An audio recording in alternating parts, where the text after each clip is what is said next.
Niko hapa mtaa wa DDR. Nimekuja katika kipindi changu cha Kitaani na Joketi. Tunataka tufahamu hawa wadau wenyewe wanamzungumzia vipi Mheshimiwa Joketi Alban Mwegelo, na tutaangalia juu ya uongozi wake. Mambo vipi? Mambo poa, habari ya wewe? Salama kwema? Kwema. Hongera, umependeza. Asante. Ndio, endelea na biashara. Namshukuru Mungu, niko nafanya biashara zangu hapa. Ndio. Karibu. Asante sana.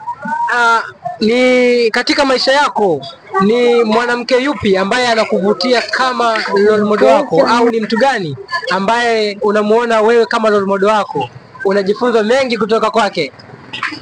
Of course wapo wengi, lakini ninayempenda zaidi mimi ni Joketi Mwegelo.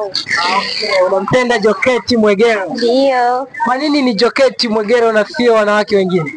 Kwa sababu ni binafsi nampenda, lakini pia ni mwanamke ambaye anani influence, kwa sababu ni mwanamke mpambanaji.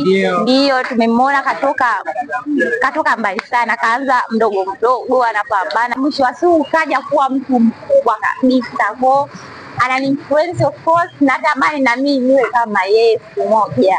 Okay, unatamani kuwa kama Joketi Alban Mwegelo siku moja. Ukipata nafasi au fursa ya kukutana na Joketi leo, utamwambia neno lipi? Mimi nitamwambia nampenda, sometimes anioneshe namna ya kupambana mimi, anitie moyo. Of course napambana, natamani pia na mimi ndio kuwa mwanamke ambaye nitaonekana. Natamani sana kuwa kama yeye. Unawashauri vipi vijana wenzako waige mfano upi kutoka kwa Mheshimiwa Joketi Mwegelo ili na wenyewe waweze kufika mbali? Unawashauri vipi vijana wa sasa hivi? Yote na yote, mimi ninachowashauri vijana wenzangu ni kwamba tupambane, tusikate tamaa. Kidogo tulichonacho tutumie, kitafikisha sehemu fulani. Kwa sababu kila kitu tunaanza na msingi mdogo mdogo, mwisho wa siku unatoboa maisha. Kwa vijana wenzangu wapambane, tusikate tamaa. Neno la mwisho na kuambia watazamaji wa Bigambo TV, au kuwa neno la mwisho na kumwambia Mheshimiwa Joketi Mwegelo, na nadhani anakutazama hapo katika runinga yetu, unalipi la kumwambia au neno la mwisho kwa Mheshimiwa Joketi Alban Mwegelo?